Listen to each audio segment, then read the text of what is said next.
L'Exode, chapitre 35.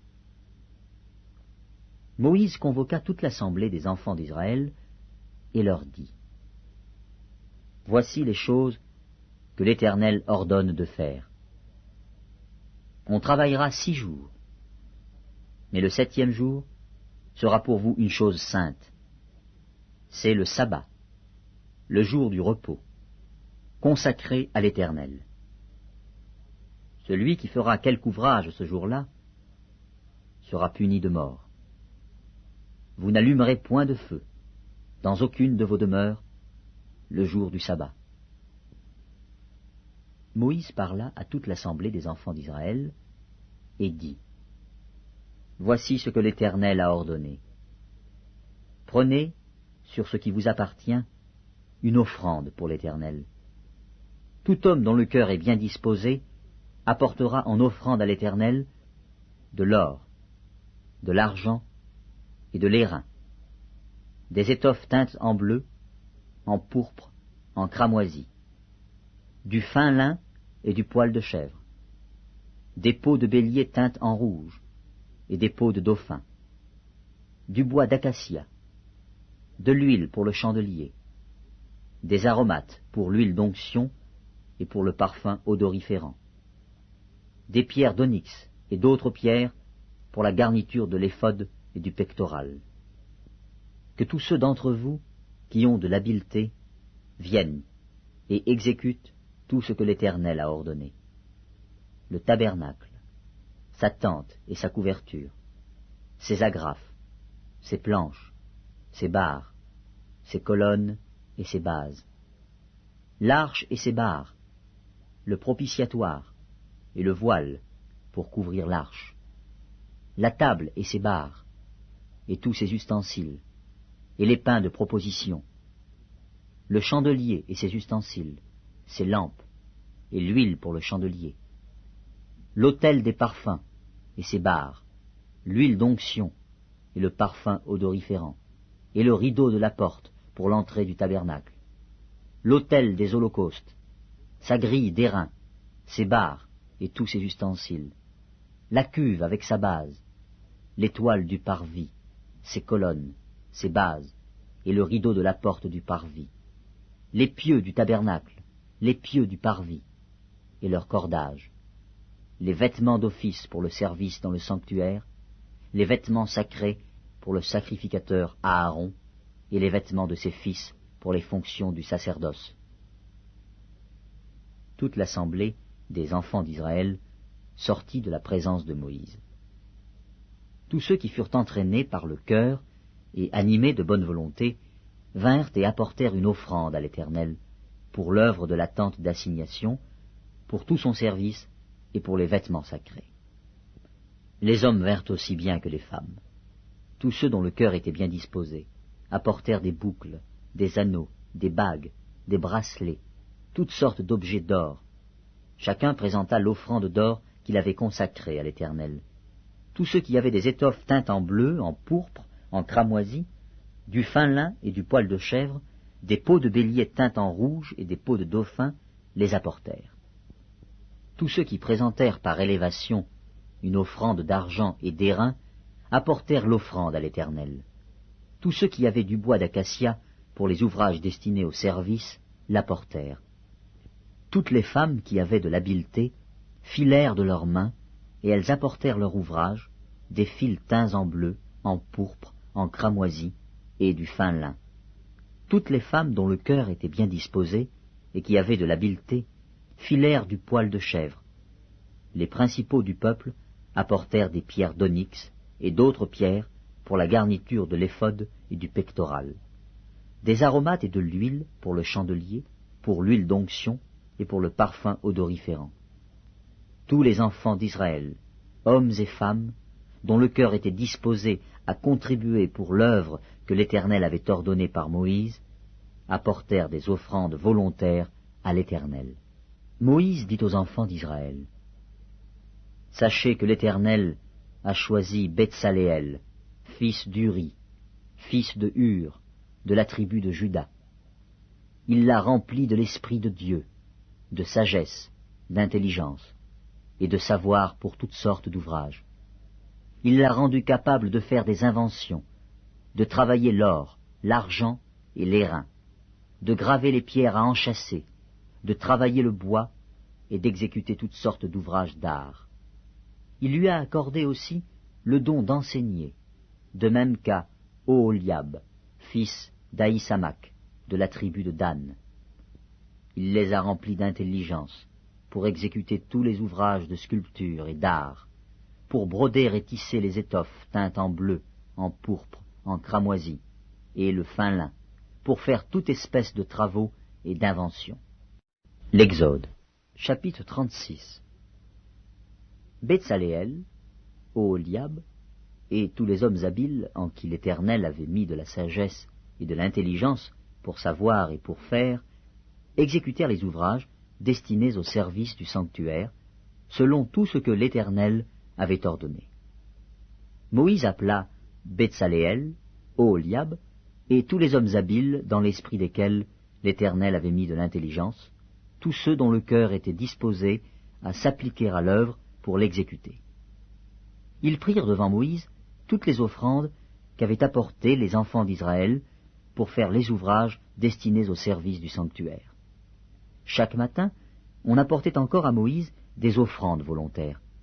Alors tous les hommes habiles, occupés à tous les travaux du sanctuaire, quittèrent chacun l'ouvrage qu'ils faisaient, et vinrent dire à Moïse, « Le peuple apporte beaucoup plus qu'il ne faut pour exécuter les ouvrages que l'Éternel a ordonné de faire. » Moïse fit publier dans le camp que personne, homme ou femme, ne s'occupa plus d'offrandes pour le sanctuaire.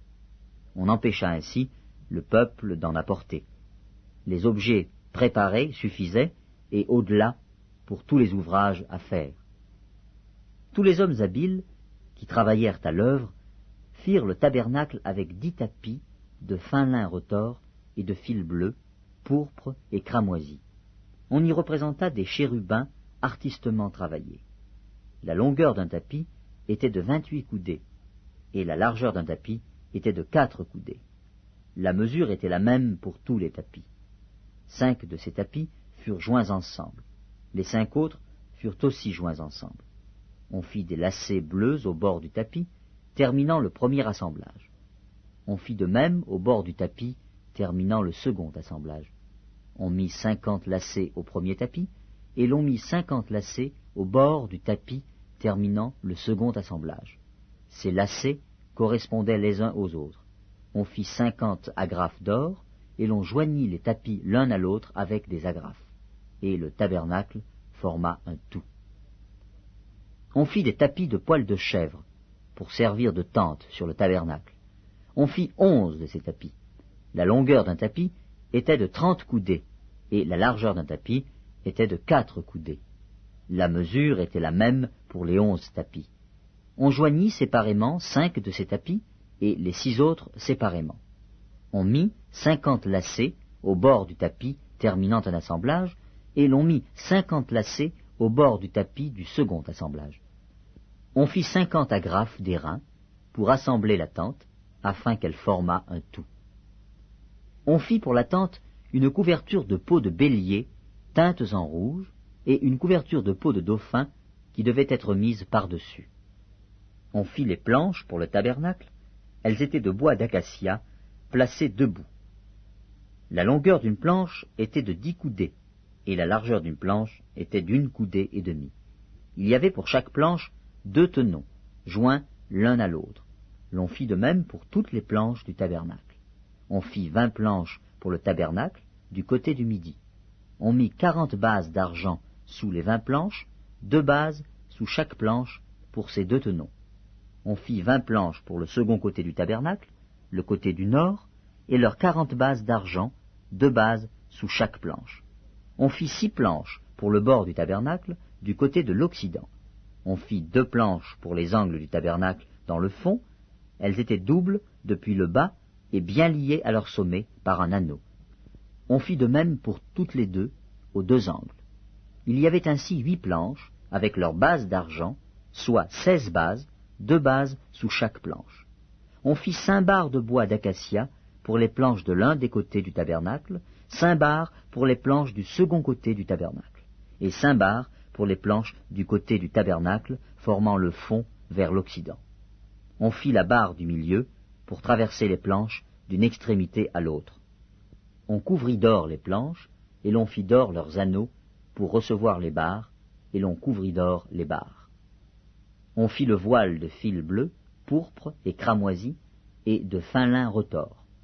On le fit artistement travaillé, et l'on y représenta des chérubins. On fit pour lui 4 colonnes d'acacia, et on les couvrit d'or. Elles avaient des crochets d'or, et l'on fondit pour elles 4 bases d'argent. On fit pour l'entrée de la tente un rideau de fil bleu, pourpre et cramoisi, et de fin lin retors. C'était un ouvrage de broderie. On fit ces 5 colonnes et leurs crochets, et l'on couvrit d'or leurs chapiteaux et leurs tringles. Leurs 5 bases étaient d'airain. L'Exode, chapitre 37. Betsaléel fit l'arche de bois d'acacia. Sa longueur était de 2 coudées et demie, sa largeur d'1 coudée et demie, et sa hauteur d'1 coudée et demie. Il la couvrit d'or pur, en dedans et en dehors, et il y fit une bordure d'or tout autour.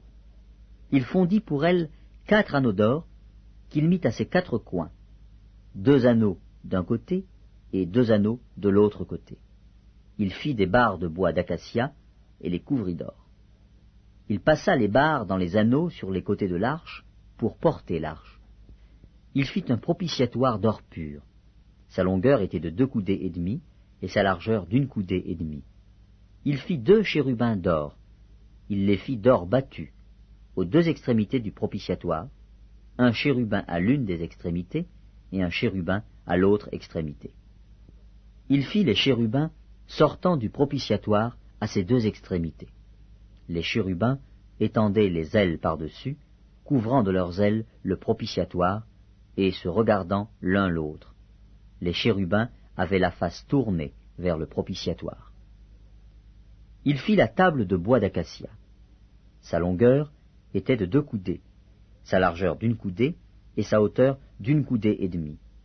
Il la couvrit d'or pur, et il y fit une bordure d'or tout autour. Il y fit alentour un rebord de 4 doigts, sur lequel il mit une bordure d'or tout autour. Il fondit pour la table 4 anneaux d'or, et mit les anneaux aux 4 coins, qui étaient à ses 4 pieds. Les anneaux étaient près du rebord, et recevaient les barres pour porter la table. Il fit les barres de bois d'acacia, et les couvrit d'or, et elles servaient à porter la table.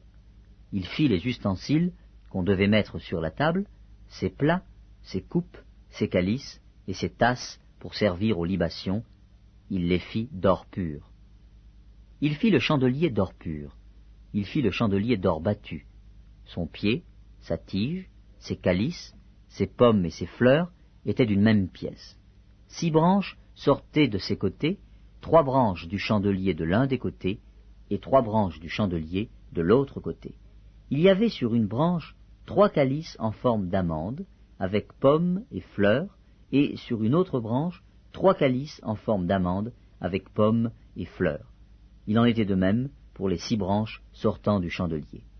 À la tige du chandelier, il y avait 4 calices en forme d'amande, avec leurs pommes et leurs fleurs. Il y avait une pomme sous 2 des branches sortant du chandelier, une pomme sous 2 autres branches, et une pomme sous 2 autres branches. Il en était de même pour les 6 branches sortant du chandelier. Les pommes et les branches du chandelier étaient d'une même pièce. Il était tout entier d'or battu, d'or pur. Il fit ses 7 lampes, ses mouchettes et ses vases à cendre d'or pur. Il employa un talent d'or pur pour faire le chandelier avec tous ses ustensiles.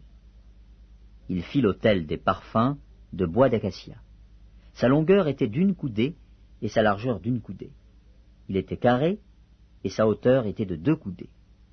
Des cornes sortaient de l'autel.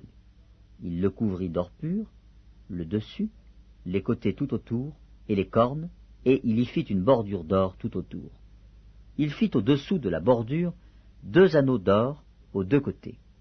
Il en mit aux 2 côtés pour recevoir les barres qui servaient à le porter. Il fit des barres de bois d'acacia et les couvrit d'or. Il fit l'huile pour l'onction sainte et le parfum odoriférant pur, composé selon l'art du parfumeur.